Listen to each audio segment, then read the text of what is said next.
Hi, Professor Dede here, Professor of Political Science at the Community Colleges of Baltimore County.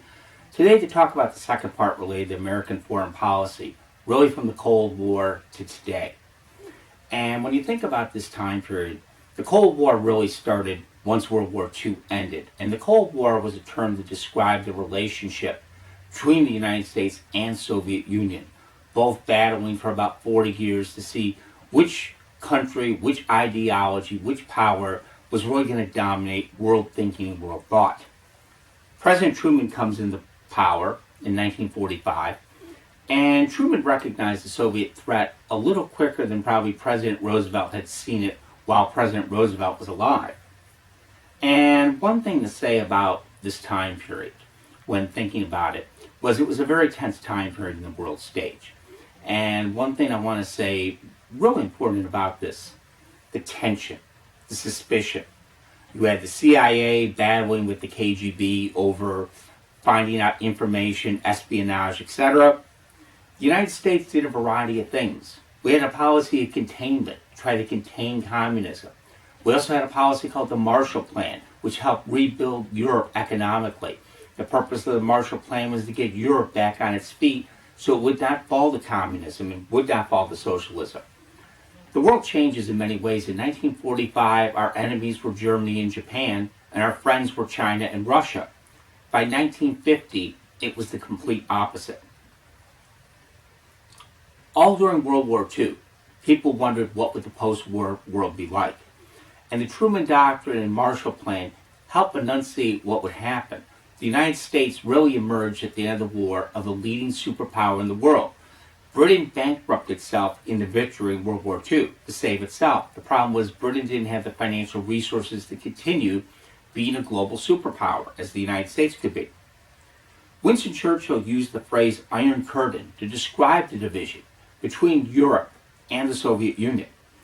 And this time period of tension, the United States, one thing to do to help protect Europe was in 1949 formed an organization called NATO, the North Atlantic Treaty Organization.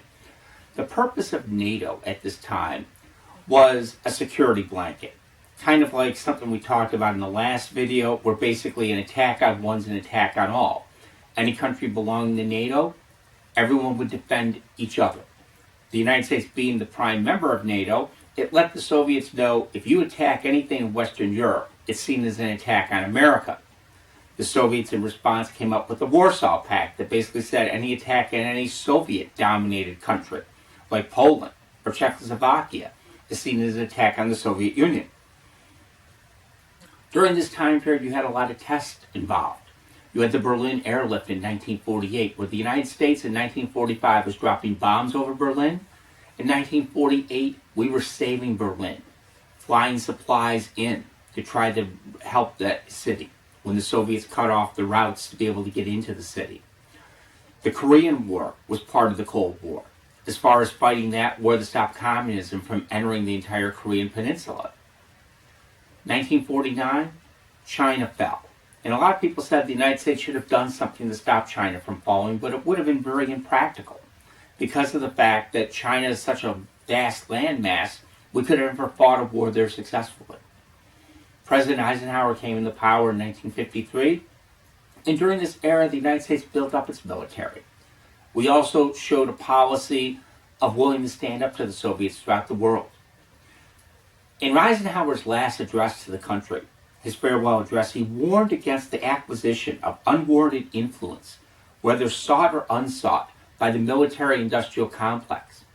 Eisenhower was concerned about this buildup of military, that basically we'd be buying too much stuff, that there was too much influence among military contractors as far as their role in saying, buy this equipment, do these things. It was the wrong thing people should be doing. They shouldn't be buying bomb shelters. They should be spending money on other things.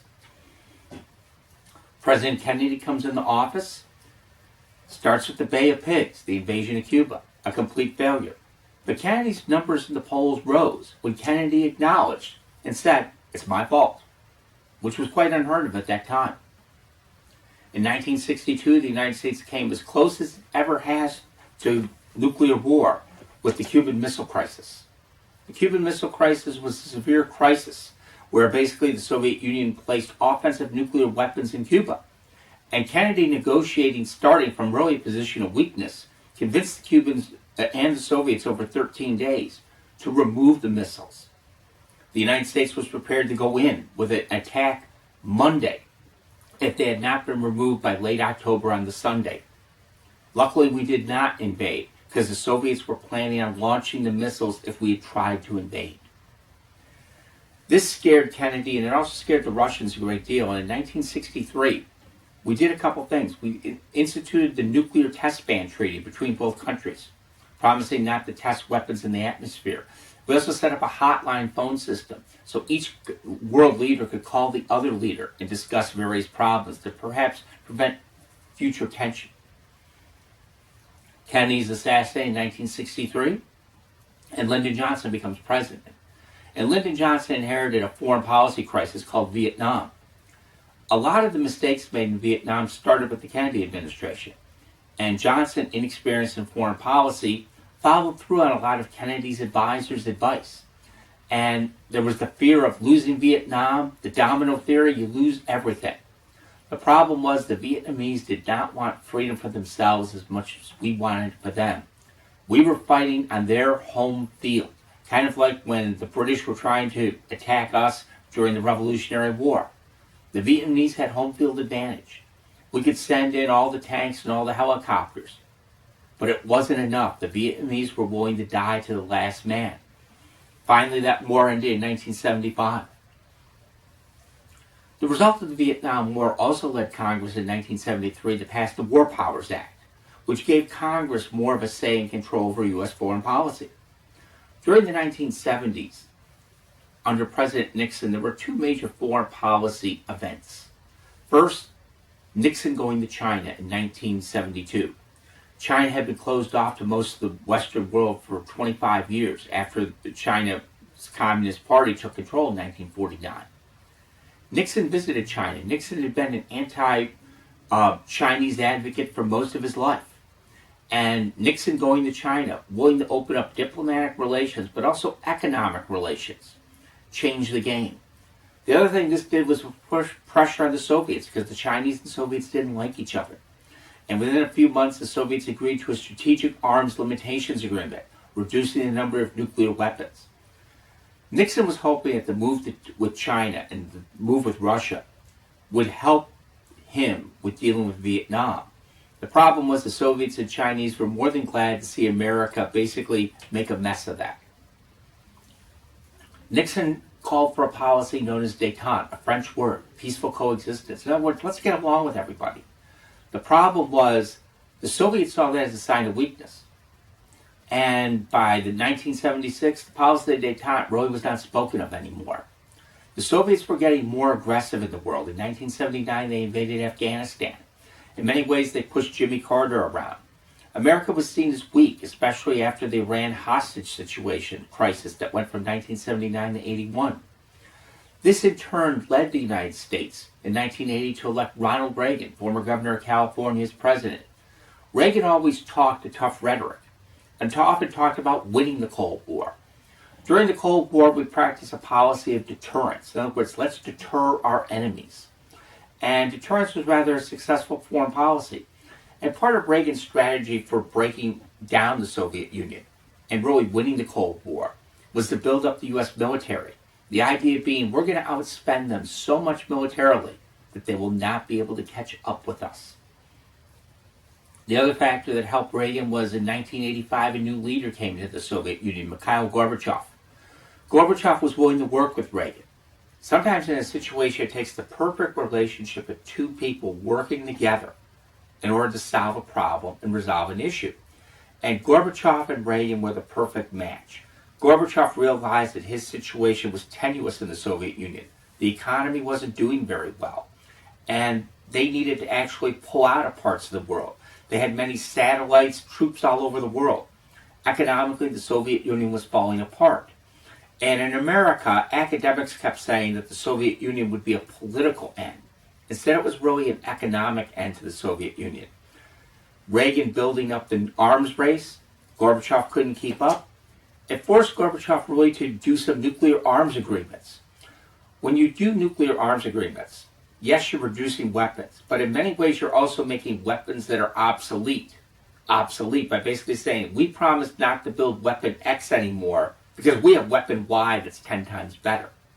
And that's the key to arms reductions. What happens with the weapons that are obsolete? We sell them to other nations. The United States is the largest weapons and arms dealer and gun dealer in the world. In 1991, the Soviet Union officially ceased to exist, and the United States became the new superpower in the world. In 1991, our biggest concern was, where are all the nukes? Because the Soviet Union had thousands of them. Command and control, who has charge of those things? Today, really, our number one concern, besides the meddling of Russia and issues with China, is international terrorism. Something that's very difficult to deal with. And we especially found out that after 9/11, how to deal with these type of issues. And various presidents, President Bush, President Obama, have done a lot of things to try to deal with these things. The Bush Doctrine basically said preemptive strikes are okay. That's how we got into Iraq.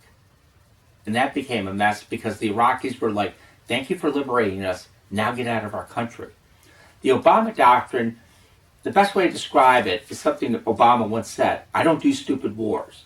The idea, let's avoid a lot of international conflict, let's negotiate a lot of things. And we've seen under the Trump administration, what they have done as far as internationally during the Trump administration era. You saw a situation negotiating with the North Koreans without asking for anything from them to start negotiation processes. We've also seen a relationship President Trump had with Vladimir Putin, which many people were very concerned about the fact they seemed to bend over backwards to believe Putin over our national intelligence. And these type of things are big concerns for American foreign policy as we go down the road. A lot of Americans want us out of various parts of the world. But at the same time, whenever there's a world crisis, people don't turn to Finland to solve the problem. They turn to America to solve the problem. Foreign policy is going to change a lot over the next decade, and even down the road into the next century. Various countries may assume new roles of leadership. Europe is looking to emerge as a stronger power in foreign policy issues.